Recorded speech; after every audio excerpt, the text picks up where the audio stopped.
Let's look at an example that pulls in everything together from 3.1 and 3.2. So we have a group of Brigham Young University students who collect data of the speed of vehicles traveling through a construction zone on a state highway where the posted construction zone speed limit was 25 miles per hour.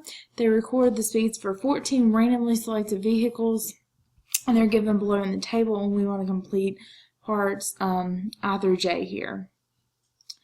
So first thing we want to do is get some important information. So we have 14 randomly selected vehicles here. So that lets us know that we are working with a sample. Go to the sample here. Right. So we want to go in, so we're looking for the mean. We're going to go in and type our data here into the calculator. So I'm going to do second plus 4 and clear out all of my lists just in case I have some stored. So I'm going to press stat, enter, and then I'm just going to type my data in. So 40, 33, 34, 36, 28, 29, 30, 32, 40, 38, 20, 24, 27, and 39. And notice how this says L1 15. So that lets me know that I'm on the 15th slot. So I've typed in 14 values.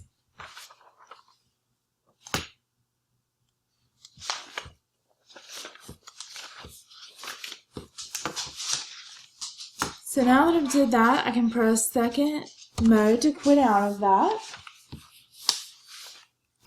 And then I'm going to press stat, go over to calc and do one var stats, and then second one to make sure I'm calling upon L1. Again, if you have one of the ones that pulls up with the menu, you want to make sure that you are typing in L1 as your list, and then making sure that your frequency list there is blank. Right? And now I'm going to press enter to calculate. So we're looking for the mean, so we're dealing with a sample mean, so I'm going to use that notation. So x bar here is approximately equal to 32. We're going to go ahead and round to the nearest whole number, and we're looking at miles per hour. Part B asks us to compute the median, so I've put these in order just to make things easier for us, but remember the calculator computes that for us. So I'm just going to scroll down on my list, and that's the MED. So our median here is equal to 32.5 miles per hour. And then the mode, that's the value that occurs the most. So our mode here, so let's see, scanning over our values, we see that 40 is the only value that occurs more than once, so that is our mode. So our mode is 40 miles per hour. And then part D here asks us to determine this sample standard deviation. So we're looking for SX in the calculator. So S is approximately equal to round into the nearest mile per hour. So we're just going to come over here, and I'm going to scroll back up. So remember, SX is your sample standard deviation, and sigma X is your population. So we want to use S. So X is approximately 6 miles per hour. So I'm going to keep those two values in mind. So moving along in our example here. E says, comment on the appropriateness of using the empirical rule to make any general statements about driver speed. So remember, to use the empirical rule, we need bell shape, right? So what we can do is construct a histogram. So what I've already did is created a histogram with class width 5, so I'm going to reveal that. Okay.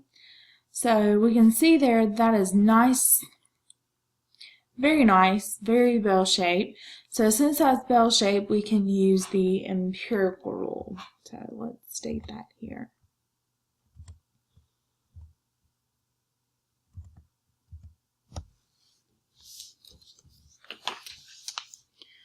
So looking at the histogram,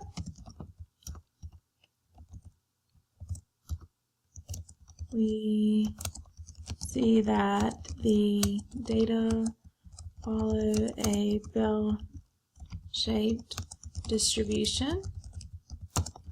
Therefore, we can use the empirical rule.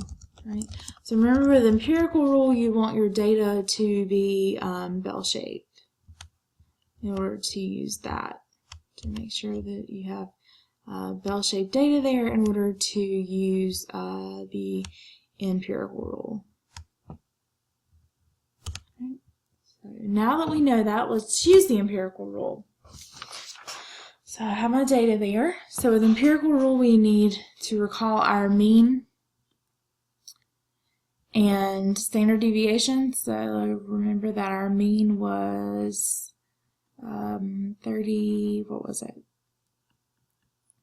32, and our standard deviation was 6.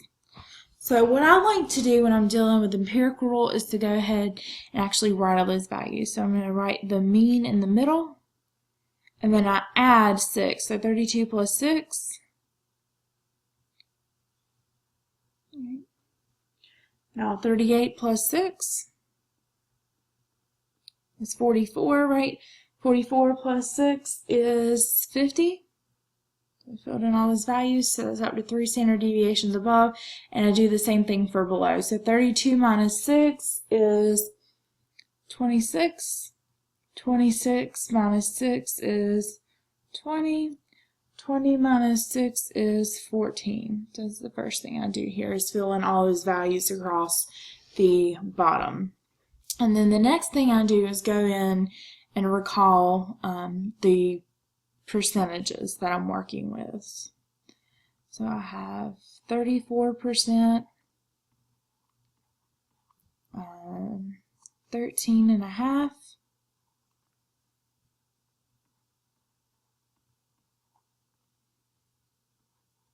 and these are 2.35, and this last one here is 0.15. So just fill those in. If you do this with every problem, you start building those up, you start remembering the values. So just fill those in. Right.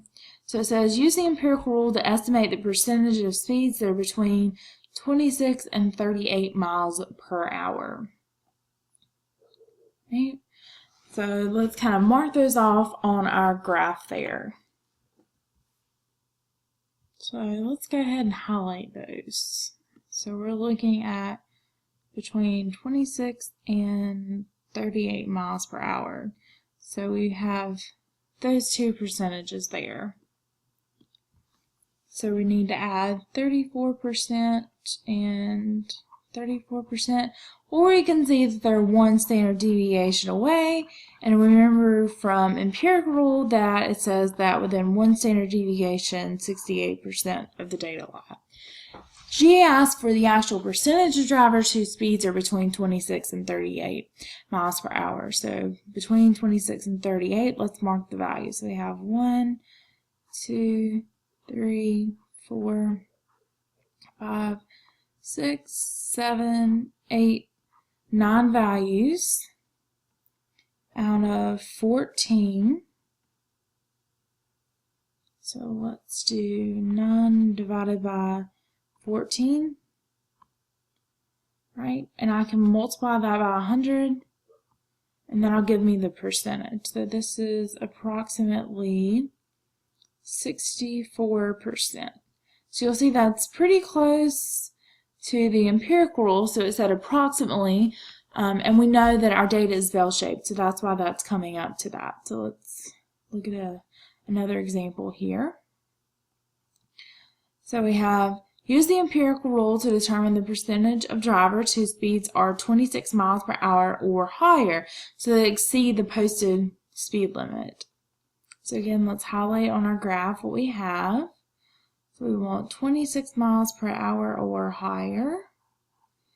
So we're looking at this 34, 34, 13, and those values there. So we're going to add those values together. So we're going to add our 34%, 34, 13.5,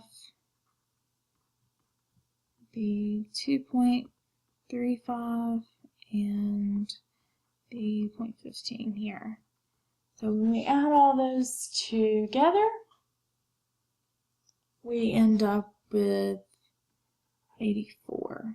So according to the empirical rule, we should have about 84% of the drivers whose speeds are over 26 miles per hour or higher. So now we want to look at the actual percent of drivers whose speeds are 26 miles per hour or higher. So let's mark those here. So we have 1, 2, 3, 4, 5, 6, 7, 8, 9, 10, 11, 12 values. So we have 12 out of 14. So again, let's do 12 divided by 14 here. And then I can multiply that by 100 and that'll convert it to a percent for me. So we're looking at approximately 86% of those. So again, that's pretty close. Right, so last part here we look at Chebyshev inequality. So how do I know it's Chebyshev? It says minimum percentage, right? So another reason we would know that it's Chebyshev is if we were not working with bell-shaped data, but in this case we are. So 20 and 44, how many standard deviations are those away from the mean? So let's go back and look at our graph. So those are 2 standard deviations away. So that's the first thing we want to identify. So these are 2 SD away. So that's what we use for standard deviation. Right?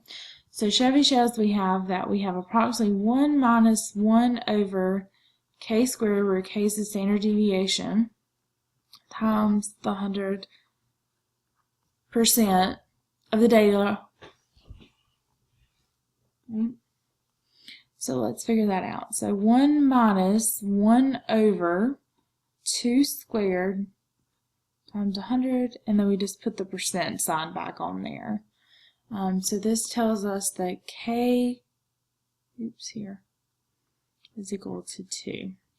So I actually just type all this in. So 1 minus 1 divided by 2 squared, close my parenthesis, and then times 100.